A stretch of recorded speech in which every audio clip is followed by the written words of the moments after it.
Good afternoon, everybody. Sorry for making you all wait a little bit more than 2 minutes.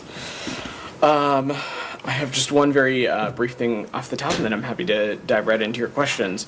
So, the Secretary will be wheels up a little later this afternoon, heading to Israel and other countries in the Middle East. In Israel, the Secretary will reaffirm the United States ironclad commitment to Israel's security and emphasize advancing enduring peace and security for Israelis and Palestinians alike. Throughout the region, Secretary Blinken will discuss the importance of bringing the war in Gaza to an end, securing the release of all hostages, and alleviating the suffering of the Palestinian people. He will continue discussions with counterparts on post-conflict period planning and emphasize the need to chart a new path forward that enables Palestinians to rebuild their lives and realize their aspirations free from Hamas's tyranny. The Secretary will also underscore that additional food, medicine, and other urgently needed humanitarian aid must be delivered to civilians in Gaza. He will also discuss the need to reach a diplomatic resolution in the conflict between Israel and Hezbollah that fully implements UN Security Council Resolution 1701 and allows civilians on both sides of the blue line to return to their homes. And lastly, he will reaffirm the U.S. commitment to work with partners across the region to de-escalate tensions and providing lasting stability. So with that, Matt, you want to kick us off? Sure.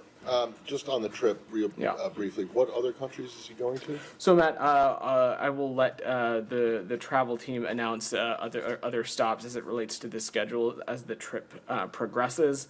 At this point, we can certainly share that he will be going to Israel, but additional stops are to be announced. Okay, and then on this whole leaked document thing, on the intelligence assessment of Israel's preparations for response, does that play any? Is that a problem for him on this current trip? Is that an issue of concern? So I can't say that it has come up in any of the bilateral or diplomatic conversations that we've had. What I can say is that we have seen these reports as well, and as the president said earlier this morning, we're certainly concerned about them, but in terms of the specifics as it relates to this incident, I will let the Department of Defense, the intelligence community, and DOJ speak to it, and I certainly don't expect it to have any bearing as it relates to the Secretary's, not only his travels, but the objectives that the Secretary is bringing to this trip. Okay, thank you. Great. Simon, go ahead. Yeah, so with the Secretary on his way following last week's death of Yahya Sinwar, after the death, the administration came out very quickly saying, we see an opportunity to bring an end to this war. We want to get a ceasefire deal. But in the intervening time, the Israelis seem to have sort of doubled down on their approach. There's been a lot of death in northern Gaza. They're also bombing Beirut. Do you feel like that message that this is a time to take advantage of this moment to end the war has been heard from the Israeli side?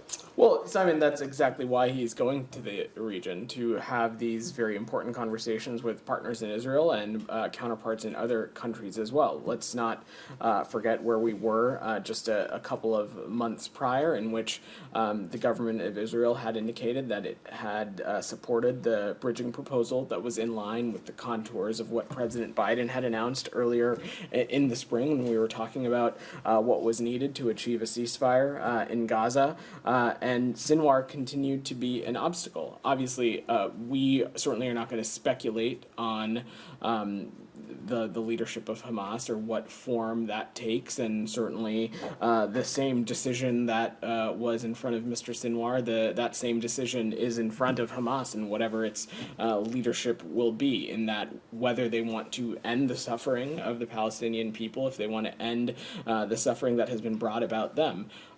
So we expect the Secretary to talk about all of these issues. We feel strongly that there is an opportunity to move the ball forward as it relates to getting a ceasefire accomplished.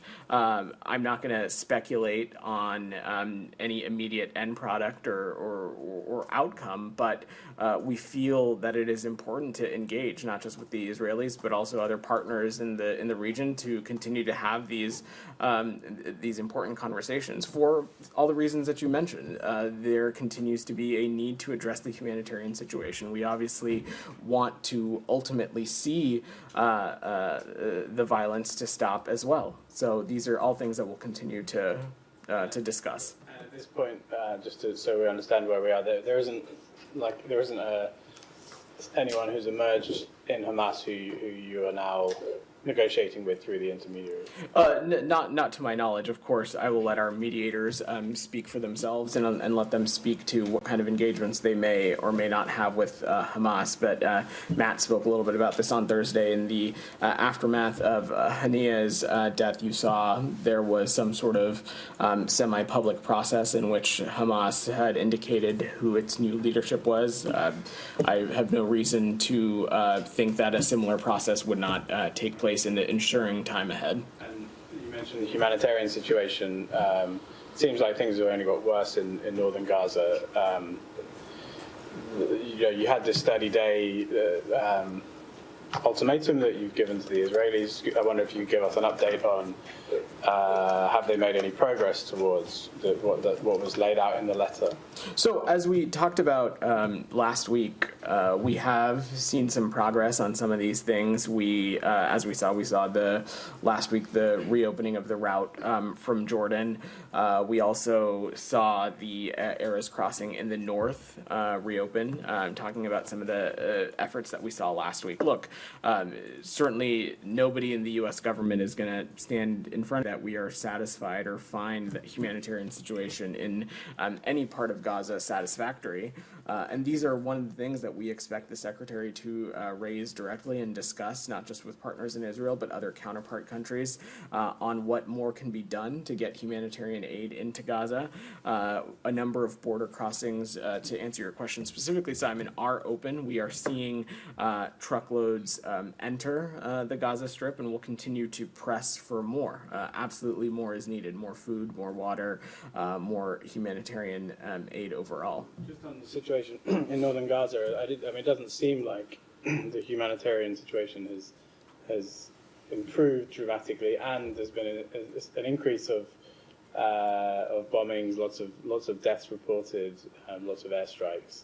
I wonder if the people of Gaza, especially those in northern Gaza, based on your rhetoric after the death of Sinwar, might have thought that this spelled positive news, but then the weekend probably hasn't left them with that feeling. So, what would you say to those people who are saying, well, why aren't we getting humanitarian aid in? Why are we still being hit with these airstrikes? Well, a couple of things. Simon. First, as it relates to the letter that Secretary Blinken and Secretary Austin sent to Israeli counterparts, it had a 30-day stipulation, and there are a number of factors in that letter, of course, in which that we have not seen the totality of progress achieved. That being said, we have seen some positive steps in the right direction from last week, and we have seen some of that continue. Broadly speaking, of course, more needs to be done. But the broader point here, Simon, is that entities in the region are faced with a choice now. Whatever the leadership of Hamas looks like, and Hamas as a whole, they have a choice on whether they want to engage meaningfully in continuing the conversations that had taken place earlier in the year when we were talking about achieving a ceasefire in Gaza.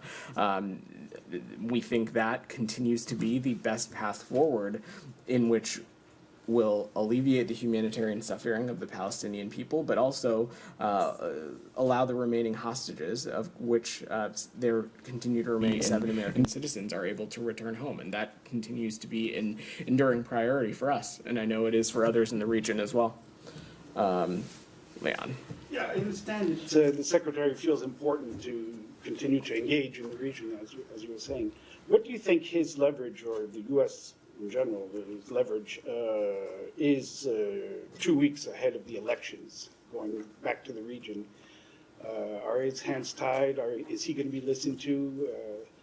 Can anything happen? Leon, I kind of respectfully disagree with the premise of the question, and I'm going to evoke what many of you have heard Secretary Blinken say pretty regularly, is that, in this department and in his role as Secretary of State, and I would say that extends to all of us that work for him, we don't do or engage in politics. We are engaged in policy, and what I can say unequivocally is that pursuing a ceasefire as it relates to Gaza, pursuing a ceasefire in Gaza is in the interest of course, the Palestinian people, because it will allow an additional influx of humanitarian aid, create the conditions, hopefully, for further conversations to happen so that we can see a independent Palestinian state and a Gaza Strip that is no longer a springboard for terrorism on the Israeli people, and a Gaza Strip that is hopefully unified with the West Bank as an independent state. It is in the interest of the Israeli people, because, again, for far too many years, they have been living under the threat of terrorism and proxy groups and malign actors in the region. It is, of course, in the interest of the United States, and it's in the interest of American citizens. First, the Middle East region is a region in which there are a number of American citizens who live there and call it home. But beyond that, the United States, the American people, it is in their interest to see a region pull itself out of these endless cycles of violence that we have seen for far too many years that date back further than October 7th. So it's not about leverage, Leon. It is what do we want to see that is the best thing that can happen for the region that is in the interest of the American people. And pursuing a ceasefire in Gaza, continuing to have conversations with counterparts of what a post-conflict period can look like, all of these things are in the United States' interest, and all of these things are in the interest of the American people. And that is true, irregardless of whatever may come when it comes to our elections. Yeah, I'm not so sure about that, but just to move on very quickly, Lebanon, do you condone strikes against financial institutions that struck the affiliates to Hezbollah? And there's now considerable damage in southern Beirut. So, Is it going to become another Gaza? look, Leon, we've been pretty clear and consistent about the fact that we do not want to see regular and daily strikes into Beirut. As it relates to these specific financial institutions that you're asking about, Leon, I've seen those reports, and I'd let the IDF speak to its current operations.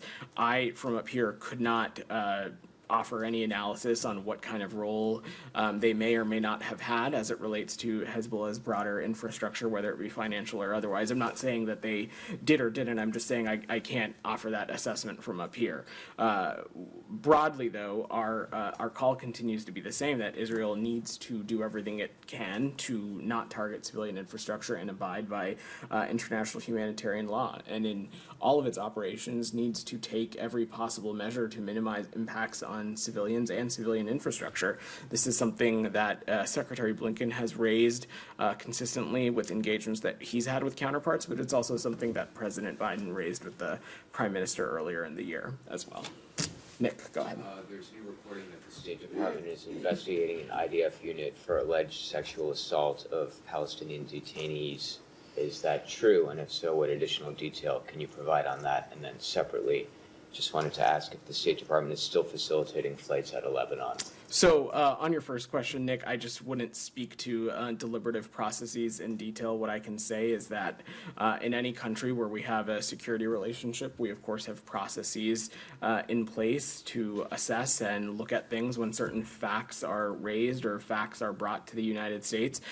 In all these places, it's our obligations to do so. But what I can say is that I have no news to share or anything to announce in the context of any sort of policy designation with respect to Israel. And as I said, we wouldn't speak to deliberative and ongoing processes.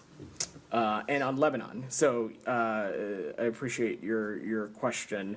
A couple of updates on that. So our most recent U.S. government offered flight was on Thursday of this past week, on Thursday, October 17th, to Doha, and we expect another flight to take place on October 23rd, this coming Wednesday. As many of you who have been following this issue closely, we will continue to organize flights based on demand. Obviously, with the next flight being on Wednesday, we have moved away from a daily cadence, but we will continue to look at what demand is and make adjustments to the contract as we need in either direction. And we'll continue to assist U.S. citizens with seats on commercial flights, which are available daily to a range of destinations. Camilla. Thanks. Biden's envoy, Amos Hochstein, is in Lebanon. He had said that UN Resolution 1701 is not enough, and that Israel and Lebanon need to be working on a formula that brings an end to this conflict once and for all. Can you give any more details on what he was referring to, whether that's on the ground forces? Obviously, we know he's talking to political figures, and the goal for the US is to get a political resolution, but is he talking more about the immediate term in terms of troops on the ground, forces? So I think if you look back at Special Envoy Hochstein's statement specifically, what he said is both sides simply committing to 1701 is not enough, and certainly we would agree with that. What we want to see ultimately in any diplomatic engagement is action, and of course in the context of northern Israel and southern Lebanon, what we want to see is the effective implementation of 1701. Of course, a commitment to such a thing would of course not nearly be enough. What we want to see is something in action. But that being said, we are continuing to work with the government of Lebanon, the state of Lebanon, as well as the government of Israel to get a formula that brings this this conflict to an end for once and for all. We are ultimately seeking out a diplomatic resolution. Our North Star and our goal here continues to be creating the conditions that will allow civilians on both sides of the blue line to return home. And can I ask about this Axios reporting earlier today? There was it's reporting that that Israel gave a U.S. document, gave the U.S. a document saying what its demands are for ending the conflict with Lebanon, and part of that document was effectively saying that it can enforce, i.e., target anywhere in the country, as part of enforcing what it wants for ending the war. Do you have any? So I've not seen that reporting, and I certainly am not sure what that document is referring to. Again, in the context of Lebanon, we have been very consistent for many days and weeks now of what it is that we exactly want to see. We of course are not being naive about Hezbollah, and they are in fact a terrorist organization, and they have had a stranglehold on much of Lebanon for quite some time now, and so we of course support efforts to degrade them, degrade their infrastructure. We want to make sure, though, that civilians are protected. We certainly don't want to see any daily regular strikes of Beirut, and we want to see every possible measure taken to protect civilians. But beyond that, we ultimately want to see a diplomatic resolution, of course one that is in line with 1701, that we believe will allow civilians to return home. That continues to be our focus. The U.S. would not be okay with Israel being able to strike Lebanon. I just don't want to speculate around the context of this purported document, because I truly have no idea what this reporting is referring to. What I can say now in the context of the ongoing kinetic activity is that we certainly don't want to see any kind of daily strikes or action into Beirut. Certainly ones that have the potential to impact civilians and civilians' infrastructure on a regular basis. Saeed, go ahead. Thank you, Yeah. Vedant. Now, you keep insisting that Israel has accepted the proposals suggested by the President on May 31 and, in fact, adopted in a UN resolution, a Security Council resolution on June 10. So can we expect that during the Secretary's visit this time around, that the Israeli Prime Minister will say he adheres to the proposal as was submitted and adopted by the United Nations? Zait, that is a question for the Israeli Prime Minister's office and the government of Israel, and certainly we are not spokespeople for them, and I will let them speak to whatever it is their approach is now in the immediate after days of Mr. Sinwar's death. What I can speak to is what the United States approach is, and that, Saeed, you heard me speak to Leon and Simon a little bit, in that for many months now, Mr. Sinwar had been the major obstacle to getting to a yes. Of course, time has passed since then, and there need to be continuing conversations that need to be had. Details as it relates to the proposal continue to need to be ironed out.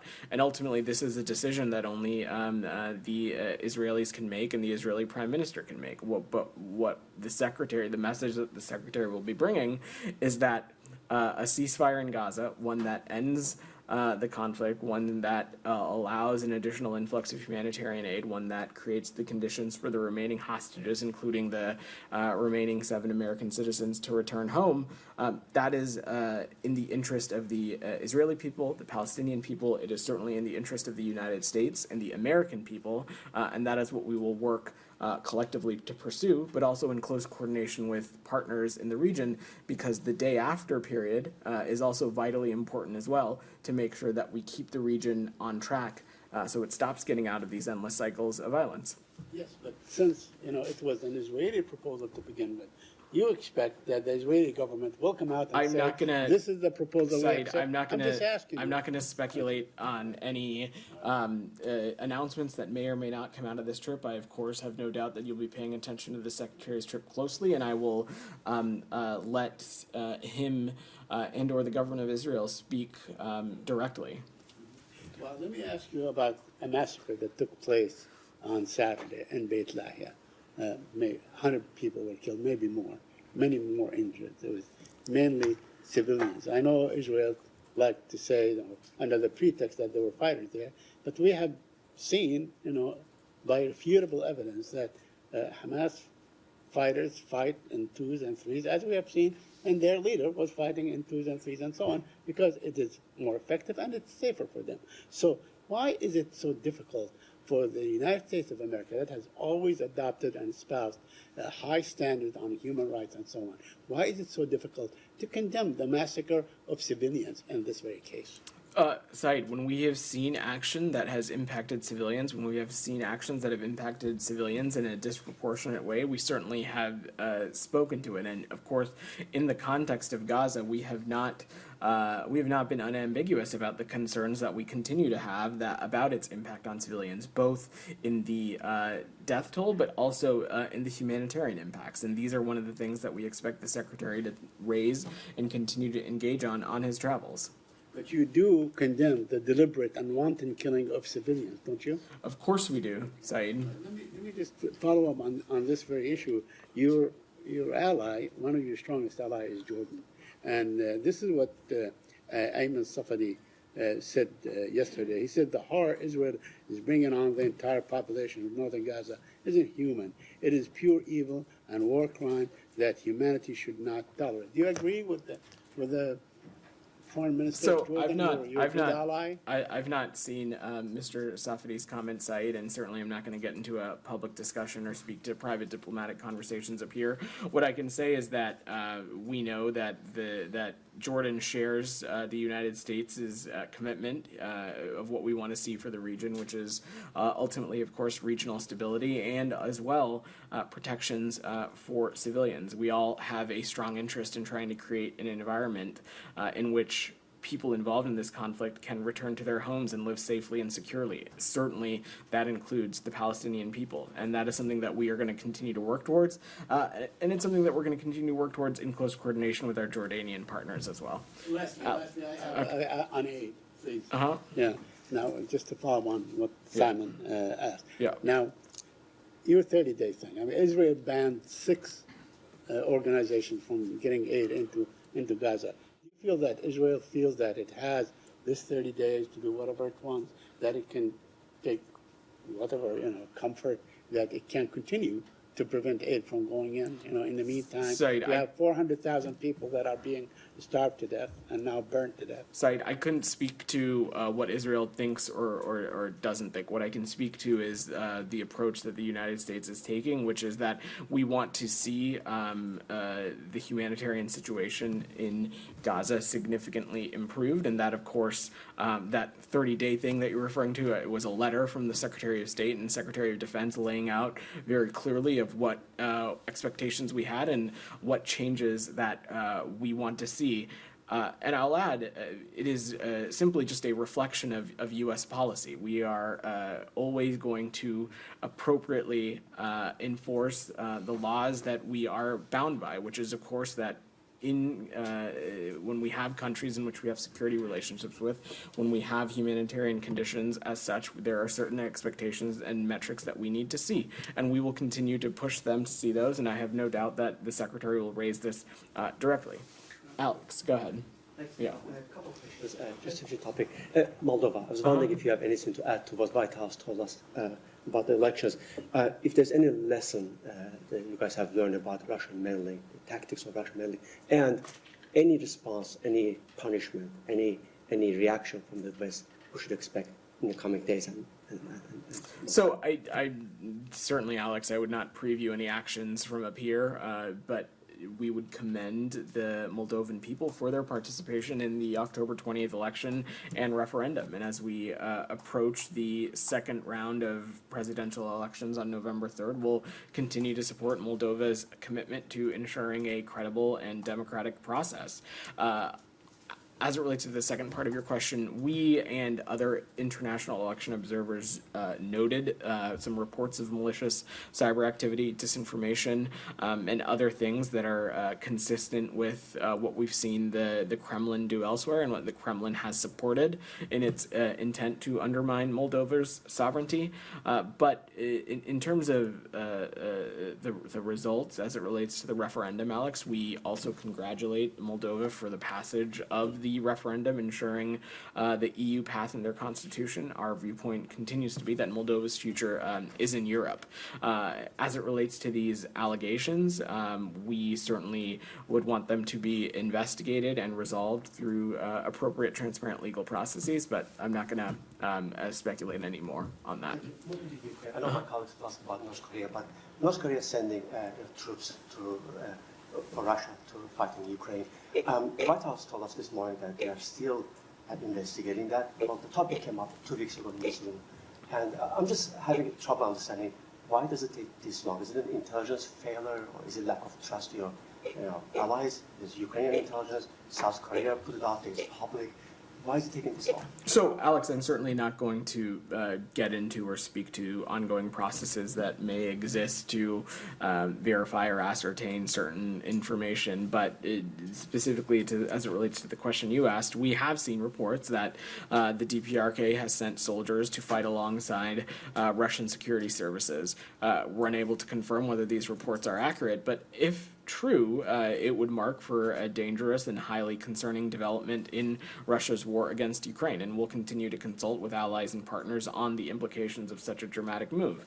But I want to be very clear about something, Alex. If this is accurate, it would also demonstrate what we would view as Russia's growing desperation in its ongoing war of aggression. It is not hyperbole to say that Russia is suffering extraordinary casualties on the battlefield every day due to the effectiveness of the Ukrainian military. And if Russia is indeed being forced to turn to the DPRK for manpower, this would be certainly a sign of desperation on the part of the Kremlin. Jenny. In fact, this is the line we've been hearing for two weeks now. Why do you guys want us to care about what it would mean other than what it actually will take and how to respond to it? Well, Alex, we're just not at a place to confirm whether these reports are accurate. I'm sorry that that's not a swift enough process for you, but we try to work and act deliberately in the United States, and I would just point you back to all the other times that we have offered updates and assessments about Russia's operation into Ukraine and Russia's potential closening of relationships with an adversary. When we have been able to ascertain some of those facts and we're in a place to share them, we can and we will. I'm certainly not going to get ahead of the process on this one. Jenny, go ahead. I'm going to let Jenny's patiently at her hand. Go ahead, Jenny. Thank you very much, Vedant. A couple of questions on Ukraine and North Korea. Ukraine President Zelensky and South Korea's National Intelligence Service released clear evidence, including a video of North Korean troops being dispatched to Russia, and it was revealed that 12,000 soldiers and special forces are training at the Sergeyevsky training camp, disguised in Russian military uniform and ID card. But why has the United States not yet confirmed whether this is true or not? So, Jenny, look, just to echo again what I said to Alex, we're not yet at a point where we're able to confirm those reports and whether they are accurate. But I just want to echo again that if they are true, it's two things. One, it is a show of the desperation that the Kremlin has found themselves in, but it would also be a dangerous and highly concerning development in Russia's war against Ukraine. It also would be another example of the closening of relations that we see between Russia and the DPRK. But again, at this point, I don't have a assessment to offer from the United States in terms of whether these reports are accurate or not. The dispatch of North Korean troops to Russia is true and confirmed.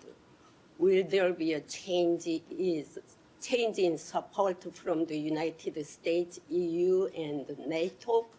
Well, I'm not going to speculate at all, Jani. Look, when we have seen the Russian Federation close in relations with another country or rely on another country for its efforts in Ukraine, and an example that I can think of is the closening of relations that we have seen between Russia and Iran. You certainly have seen the United States take appropriate action, and we will certainly not waver when it comes to the support that we'll continue to provide our Ukrainian partners. So. Last one. Okay, go ahead. Then I gotta work the room. Although the Middle East issue is considered important, the Korean Peninsula issue is also important. What impact do you think the North Korean military's dispatch of troops to Russia will have on the Korean Peninsula in the future? I'm certainly not going to speculate on what impacts it could have on the Korean Peninsula beyond just saying, again, if these reports are true, it certainly would be another example of a reckless and destabilizing action that we are seeing the DPRK participate in. But again, I don't want to speculate. Rabia, you've had your hand up patiently. Go ahead.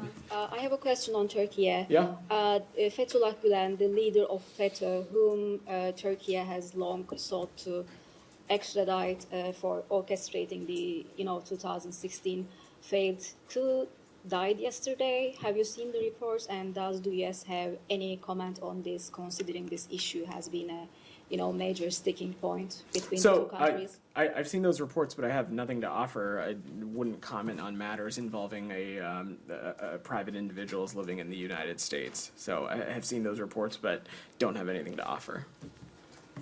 Go ahead. Yeah. Oh, on the same topic? I'll come back to you, DR. Go ahead. Turkey reached out for his body.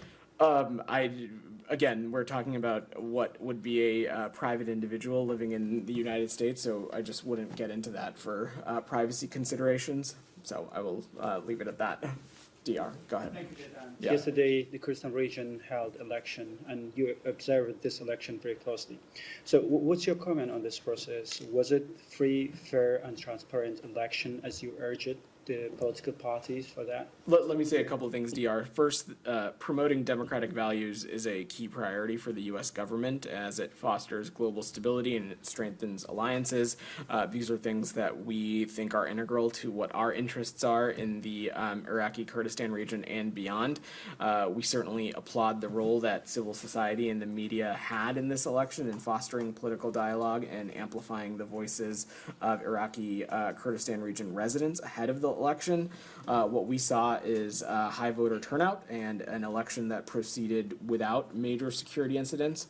We saw some reporting of some logistical challenges at various polling stations, but overall, from our viewpoint, the process went forward fairly orderly, and our focus now, DR, is that we are strongly urging political parties to engage in a prompt and sustained dialogue to swiftly form a stable and representative government without delay. We think that is the next appropriate step.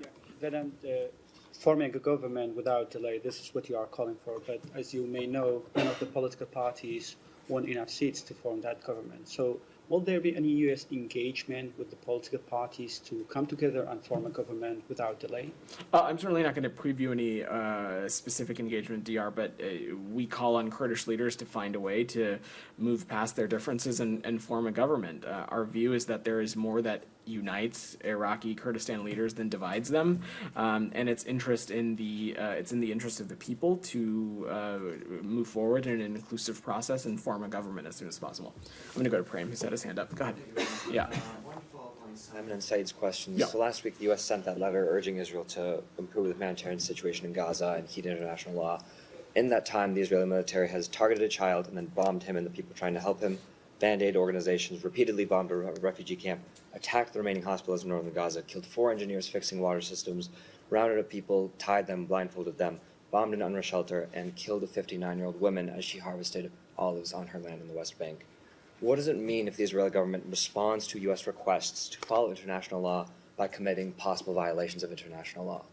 So first, Prem, I just want to be very clear that as it relates to the specifics of some of these operations, I will let the government of Israel and the IDF speak to that.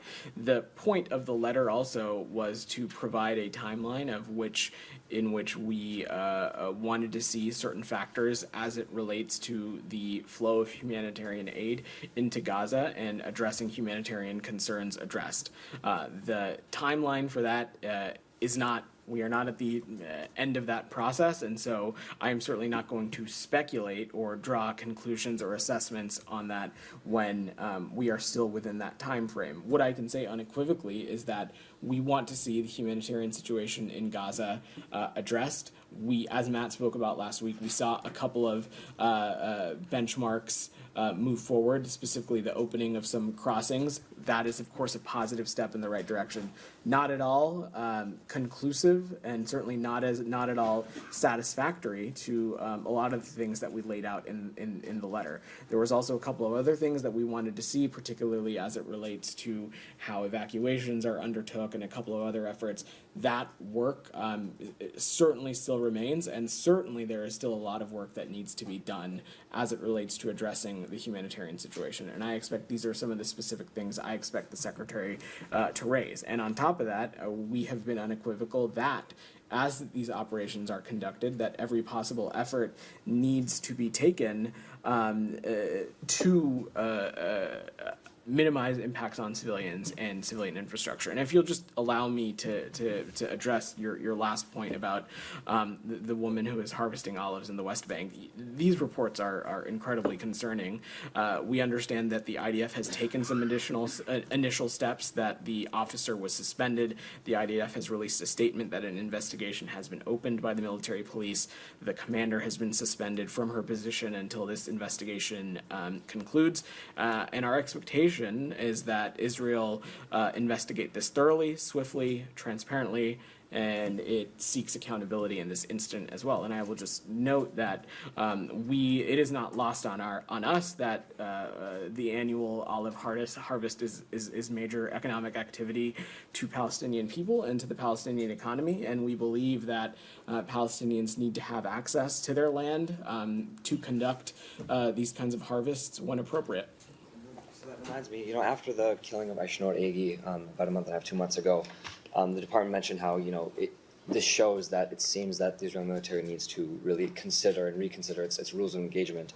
What does it say that not only, I know you mentioned that there's been accountability for the soldier, allegedly, who killed the 59-year-old woman, but there's specifically this case of a child being targeted, and as he calls for help, as people descend upon him to help him, they get bombed. I know you said you won't comment on all of these operations, but is that an operation? That just seems like a killing. I'm not going to, again, speak to these incidents in specificity, but I can say, Prem, that what we said before, it continues to be the case, and it continues to be that we want to see some changes when it comes to military engagement and the rules of engagement, particularly as it relates to the West Bank. That continues to be something that we want to see. And then finally, just a finer point.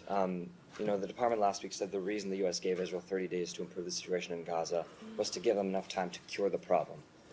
You just said that this letter was also about affirming existing U.S. policy. So what exactly happens if the Israeli government doesn't heed U.S. policy? 23 days from now, if these bombings continue, these capturings, these killings continue, as they have for the past 380 days, what specifically will the U.S. do? So I'm not gonna speculate on what may or may not happen, Prem. I can say, and you heard Matt say this last week as well, we of course will appropriately enforce what U.S. law is. We are bound by the laws that govern our government and of course govern the security relationships that we have with any particular country. I'm not going to speculate what that process is. There is still quite some time before we're at that point. We hope that we don't have to get there. Our hope is that we see some effective remediation in efforts surrounding humanitarian access and humanitarian aid, and we hope that we don't have to get to that point. So I will continue to let that process play out. I know that this is something that is important to the Secretary, and he'll be raising it with counterparts on this trip. Go ahead, in the back. Go. You mentioned earlier that with regard to humanitarian aid, you've seen some positive steps over the past week. Is this a consequence of the timeline set by the U.S. in terms of improving humanitarian supplies? You'll have to speak to the Israelis and members of their government involved in the provision of humanitarian aid, whether it is a byproduct of the letter or not. What I can say is that outside of course, the letter, which, as Matt spoke about, was intending to stay private, we have talked about humanitarian aid and the importance of it through a relevant counterpart to counterpart and diplomatic channels, and so this is a round-the-clock effort, not solely just through this letter, and so we consistently have raised concerns around humanitarian issues when we have seen things happen, whether it be crossings close or certain access points not be as easily accessible. We've raised those directly, and we'll continue to do so. So I'm not going to speculate on where those changes came from. It obviously was a positive step in the right direction, but as I said in speaking to Prem, we want to see additional steps taken. If I could just, on another issue, there are several reports that the U.S. is investigating the actions of an Israeli unit, Unit 100, which guards detainees from Gaza. Can you comment on that at all? This is what happens when you come to the briefing a little tardy. I spoke to this question already, so I will I'll point you back to the transcript, but just say broadly that we certainly would not speak to any kind of ongoing efforts that we may have or have not in place as it relates to any country in which we have security relationships with. We just wouldn't speak to that. Talil, go ahead. Thank you very much, Matt. Thank you very much. First, a quick thank you to the State Department for finally giving me a hard pass. I got it after 10 years, so thank you. Buckle up, everybody. And a quick compliment to you and Matt that these last 2 weeks before elections are left, and you guys are doing a wonderful job. So I just want to salute you on that. Thanks, I guess. Quick 3 questions, sir. Number one, in Pakistan, one of our journalists known Hamid Mir is like Anderson Cooper in Pakistan. He had reported many years ago that a big news media owner and a journalist, writer himself had paid this much amount. I think in those years it was like $4 or $5 million to buy these member of parliaments, like horse trading was done. That gentleman was my father, by the way, that he was writing about. During this weekend, a similar incident happened, but this time the congressman, the female even congressman, whose video I had shared with your colleague, their kids were kidnapped. Even their handicapped kids were kidnapped. While they were standing in the Senate, they were shivering. Is this the democracy that you are? Is this the democracy that you want to see in Pakistan? Jalil, I have I don't have anything to offer as it relates to what you laid out. If of course for anything. For any kind of kidnapping, that certainly we would defer to local law enforcement. If that is true or not, I wouldn't get into from up here. Okay. Simon, go ahead. One question, please. One more. Go ahead.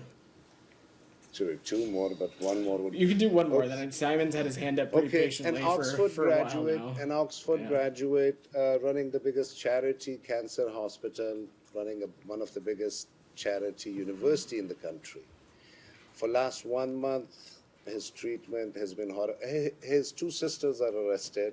His wife is arrested. His nephew is arrested. Again, is there a question, Jalil? Are there any human rights that your ambassador tells you that if on such level human rights are violated, do you know what is happening on like normal guys level? Jalil, we engage on human rights regularly and with all countries with which we have relationships with. That is at the forefront of our engagements. And in the context of Pakistan, of course, it is something that we raise directly through our ambassador and through others as well. I don't have any specifics to offer. Simon's at his hand up for a while now. Go ahead, Simon. Go I ahead. wanted to come back to one of your answers to Leon earlier on the Hezbollah financing. So this bank organization, Al-Qad Al-Hassan, it's been under OFAC sanctions. I just wanted to kind of go back to your answer to Leon, though. You talked about sort of civilian infrastructure should be avoided, but if Israel is like specifically saying they're going to go after this financial institution, is that okay under the sort of terms that you guys have set out about this bombing campaign? So, Simon, if there are, of course, Hezbollah fighters or Hezbollah infrastructure operating from such a facility, that would, of course, we'd support the degradation of Hezbollah and the degradation of Hezbollah infrastructure. Well, the point that I was raising to Leon is the specifics in which how this institution may or may not ladder up or feed into Hezbollah's financial network. I'm not an expert in that, wouldn't be able to speak to that from here. Perhaps OFAC might be a place to speak to. But the broader point that I was making is that even when those kinds of operations are being undertook and those kinds of Hezbollah infrastructures are being targeted, that every possible measure needs to be taken to minimize its impact on civilians. When you talk about targeting Hezbollah, does that include this financial infrastructure, which also serves civilian purposes? It's kind of, it's straddling a line between, a militant group and doing services for the public. So, I guess you've given them sanctions for aiding Hezbollah, which you consider a terrorist organization. But does that mean banks that deal with funding for terrorism are now legitimate targets for airstrikes? Ultimately, Israel is a sovereign country and will make its own targeting decisions. Whether they're in any facility, and this is consistent. It's been our consistent approach, is that in any facility or institution, whether it is when there are civilians, every possible measure needs to be taken to protect and minimize civilians and the impact on civilians. However, much like Hamas, Hezbollah is a terrorist group that operates within civilian infrastructure, has co-located itself within civilian infrastructure, and when that happens, civilian infrastructure can unfortunately become targets. We want every possible thing to happen so that isn't the case, and that is why we keep coming back to one of the things we keep coming back to rather is 1701. Because in that agreement in 2006, Hezbollah was supposed to lay down its arms, and had they done so, we would not even be in this situation right now. So again, I don't have any specific thoughts to offer as it relates to this particular institution. Israel will ultimately make its own targeting decisions, but even when there are terrorist actors at or embedded within civilian infrastructure, appropriate measures need to and should be taken to minimize its impact on civilians. But they're using your weapons, so you do have some legal requirements to have some influence on that. But just to be clear, when you mentioned Hamas as a kind of parallel to this, I think it's pretty clear that Israel's approach to Hamas has been every official, whether they're militant, whether they've ever picked up a weapon, if they're part of an organization called Hamas, is a legitimate target, right? That's been their policy in Gaza. I'll let them clarify their approach, Simon. That's not for me to speak to. That's their policy in Lebanon. Hezbollah is a slightly different organization. Hezbollah has political representation.